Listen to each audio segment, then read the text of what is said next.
Let's talk about the proximal convoluted tubule. We now have filtrate. 180 liters every day is now in Bowman's capsule. What in the world are we going to do with all that? Well, of course, we send it into the proximal convoluted tubule. There we go. Now, I'm going to tell you something. Are you ready? In fact, I'm going to get a brand new piece of lovely paper, because you know that's like paper.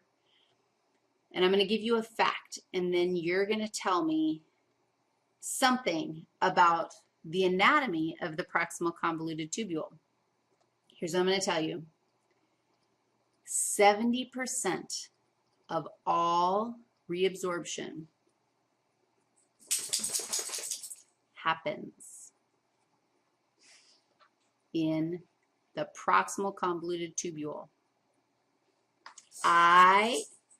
My dog wants to go outside, so she's shaking her tail feathers. She's going to have to wait till we're finished talking about the proximal convoluted tubule. 70% of all reabsorption takes place here. 70%? 70% of my 180 liters. Somebody else can do that math and figure it out for me.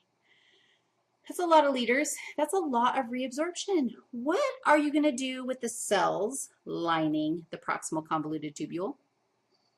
Look, how am I going to do this for you? This is a cell. First of all, what kind of tissue are we going to have lining the proximal convoluted tubule? Here's my lumen. You got to be patient, dog. Yeah, she's like, nobody's patient here. That is a true statement. Nobody is. That's my lumen where my pre-P is. So tell me about these cells. Hopefully you were like, dude, I'm all over these cells. They have to be epithelial tissue because they're lining a lumen, a tube where we just dumped a whole bunch of pre-P. But what else is true? If 70% of all reabsorption, that means 70% of all the fluid here has to be reabsorbed back into what? When we reabsorb, what are we reabsorbing into? Blood. We have to reabsorb it back into the blood supply. And we have a whole net of capillaries that their whole job is to reabsorb the filtrate, and they're surrounding the nephron itself. So give me some characteristics. The tissue is actually simple cuboidal, but holy, wait till you see what I'm about to add on the end. What would you add on the end? Microvilli added on to each individual cell. Why did we add these on here? Why did we add these structures onto these cells? We made this anatomical situation so that we could carry out our function of reabsorption. This increases, these are microvilli that actually increase surface area.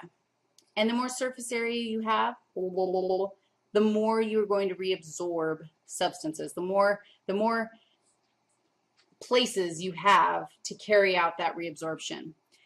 We're reabsorbing our baking soda, our box of baking soda. Did I already tell you that? Dude, my brain is functioning on I'm tired and the dog has to pee mode. So yes, we're going to reabsorb our box of baking soda. We're going to reabsorb 70% of our 100 liters. We do a lot of reabsorption of sodium and hydrogen ions here. We reabsorb most of everything. You can think of the kidney as like me cleaning my kid's room.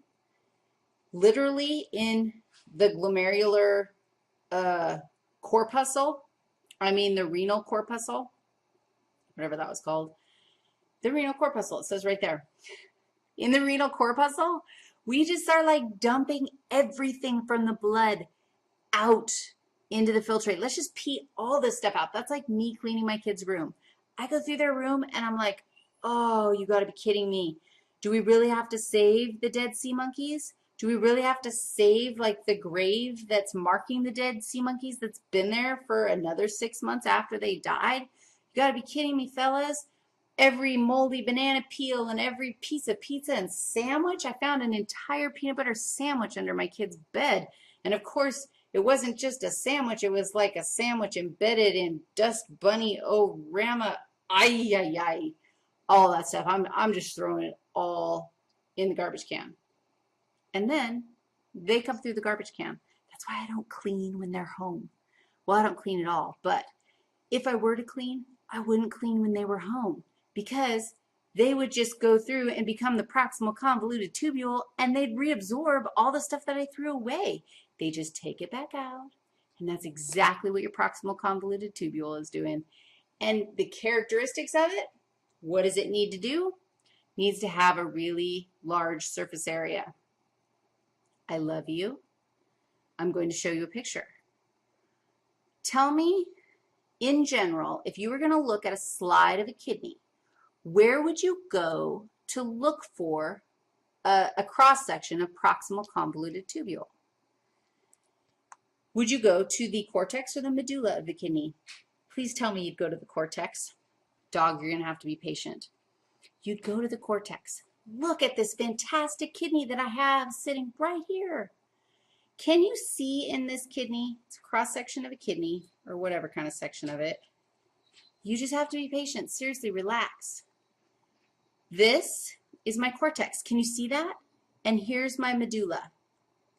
If you go into the cortex, you would expect to find renal corpuscles and, look, glomeruli. This is a renal corpuscle. This is the glomerulus, for real. Now let's just take a quick look at the tubes that are really holy tube surrounding these things. Now look, the tubes that look super messy in the middle, those are proximal convoluted tubules. And the proximal convoluted tubule is full of villi. You can see those. Now, if you compare it to something like this, look at how open that one is. That is not a proximal convoluted tubule. It's too open on the inside. This one, it looks thick. It looks kind of hairy. It looks messy in there. Look at this one. It's kind of thick and hairy and messy. Those are proximal convoluted tubules because they have to do all that reabsorbing. All right, do you think I should let the dog out to go pee? Question is,